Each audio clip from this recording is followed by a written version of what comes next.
सत श्री अकाल पंजाबीओ।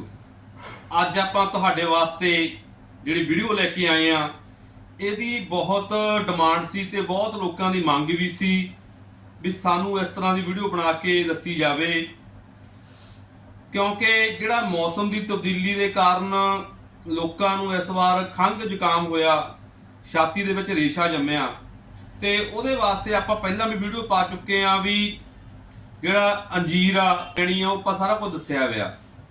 ਪਰ ਕਈ ਵੀਰ ਭੈਣਾਂ ਨੂੰ ਨਹੀਂ ਆਰਾਮ ਆਉਂਦਾ ਜਾਂ ਲਗਾਤਾਰ ਘੁਰਕਰੀ ਹੁੰਦੀ ਰਹਿੰਦੀ ਹੈ ਗਲੇ ਦੇ ਵਿੱਚ ਤੇ ਰੇਸ਼ਾ ਵਾ ਜਿਹੜਾ ਉਹ ਬਣਦਾ ਰਹਿੰਦਾ, ਬਲਗਮ ਬਣਦੀ ਰਹਿੰਦੀ ਆ ਤੇ ਖੰਘ ਨੂੰ ਆਰਾਮ ਨਹੀਂ ਆਉਂਦਾ। ਉਹਨਾਂ ਵਾਸਤੇ ਆਪਾਂ ਬਹੁਤ ਵਧੀਆ ਨੁਕਤਾ ਲੈ ਕੇ ਆਏ ਆ ਅੱਜ। ਤੇ ਤੁਸੀਂ ਕੀ ਕਰਨਾ ਵਾ, ਇੱਕ ਹੈਂਗ ਲੈ ਲੈਣੀ ਆ ਆਪਣੀ ਤੇ ਇੱਕ ਲੈ ਲੈਣਾ ਸ਼ਹਿਦ।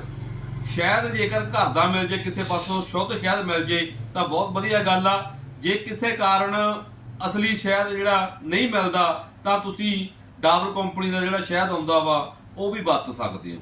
तो पूरी वीडियो जरूर देखियो ते ये चीज़ बना के जिवें दस्सिया गया उवें जरूर वरतियो तां तुहानूं जिहड़ी खांसी आ बलगम आ वो तो राहत मिलूगी। धन्नवाद। लो भी मित्रों, ते अज आपां तुहानूं दस्सण लगे आ भी जिहड़ी खंघ वास्ते दवाई बनाउणी है एक आपां भी किवें बनूगी घरे वरतणयोग। ਤੇ ਆਹ ਆਪਾਂ ਕਰ ਲਿਆ ਤਵਾ ਚੰਗੀ ਤਰ੍ਹਾਂ ਗਰਮ ਤੇ ਇਹ ਤੇ ਆਪਾਂ ਹੈਂਗ ਲੈ ਲੈਣੀ ਆ। ਹੈਂਗ ਵਧੀਆ ਕੰਪਨੀ ਦੀ ਲੈ ਲਓ ਹੈਂਗ। ਇਹ ਪਾਉਣੀ ਆ ਥੋੜੀ ਜਿਹੀ ਆਪਾਂ ਇਹਦੇ ਤੇ ਲਓ ਜੀ, ਸਾਰੀ ਪਾਲੀ ਆਪਾਂ ਦੀ ਡੱਬੀ ਤਕਰੀਬਨ। ਤੇ ਇਹਨੂੰ ਆਪਾਂ ਚੰਗੀ ਤਰ੍ਹਾਂ ਭੁੰਨ ਕੇ ਇਹਨੂੰ ਚੰਗੀ ਤਰ੍ਹਾਂ ਆਪਾਂ ਇਹਨੂੰ ਖਿੱਲ ਕਰਨਾ ਇਹਨੂੰ ਹੈਂਗ ਨੂੰ हल्की हल्की आप देख लवा के आप खैल करनी है सारी खैल करके तो इनू पीसना चंगी तरह कुटना पाउडर बना लेना है बिल्कुल। हैंग लैके चंगी तरह इनू आप खैल करना वा, भुन लैनी है। भुन के तो आप जमा बरीक पाउडर बनाना है। देखियो जरा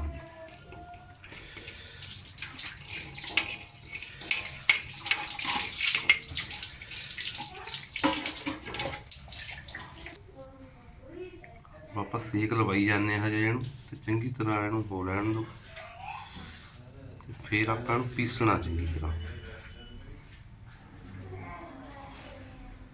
आलू जी अपनी इस तरह ये जमा सड़ गई है तो हुण आपां कुटना इनू छोटे ਜਿਹੇ माम दस्ते दे विच पा के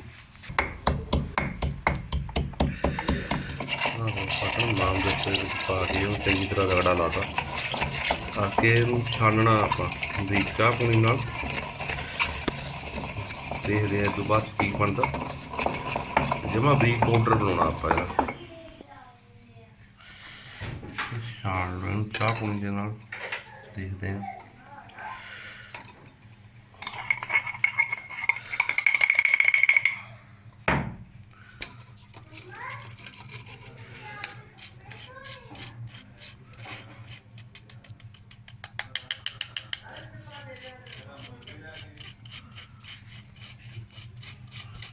एक मिनट।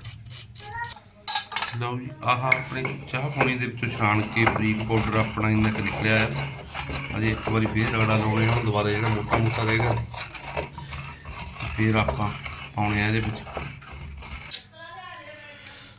फिर आप रगड़ा ला के तो फिर छान लिया, कट ली चाह पानी के आप एक बार फिर ला ला चंगी तरह पीसी गई बई ये चंगी तरह पीस के तो पाउडर बन गया बरीक ਇਹਦਾ। ਹੁਣ ਆਪਾਂ ਇਹ ਚ ਪਾਉਣਾ ਸ਼ਹਿਦ। ਸ਼ਹਿਦ ਪਾ ਦੇ ਅੱਧਾ ਕੁ ਪਾ ਲਾ, ਮੈਂ ਕਹਿੰਦਾ ਥੋੜੀ ਬਣਾ ਕੇ ਦੇਖੋ ਪਹਿਲਾਂ ਵਰਤੋ ਪਵੇ ਤਾਂ ਫੇਰ ਵਰਤ ਲਾਂਗੇ। ਹੋਰ ਕੋਲੀ ਲੈ ਲਓ, ਭਾਂਡਾ ਹੋਰ ਲੈ ਲਓ, ਇਹ ਚ ਪਾਊਡਰ ਪਾਣੀ ਕੁਛ ਲਓ ਪਾਣੀ अलग भांडा ले लो। होर शायद वैसे तो तुसीं घर दा लिओ, किसी पासों मिल गया तो मैनूं मिलिया नहीं सी तां करके आपां डाबर कंपनी दा ले आंदा। ते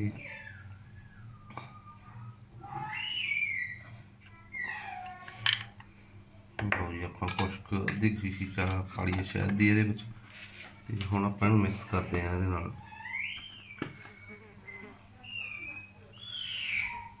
ਪਾ ਦਿਓ ਵਿੱਚ ਥੋੜਾ ਥੋੜਾ ਕਰਕੇ।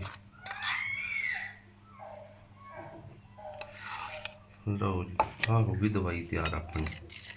ਜਿਹਨੂੰ ਵੀ ਖੰਘ ਆ ਇਹਦੇ ਨਾਲ ਉਂਗਲੀ ਲਪੇਟ ਕੇ ਨਾ ਚੱਟ ਲਓ ਤੇ ਉੱਤੋਂ ਦੀ ਗਰਮ ਪਾਣੀ ਪੀ ਲਓ ਜਾਂ ਗਰਮ ਚਾਹ ਪੀ ਲਓ ਉੱਤੋਂ ਦੀ।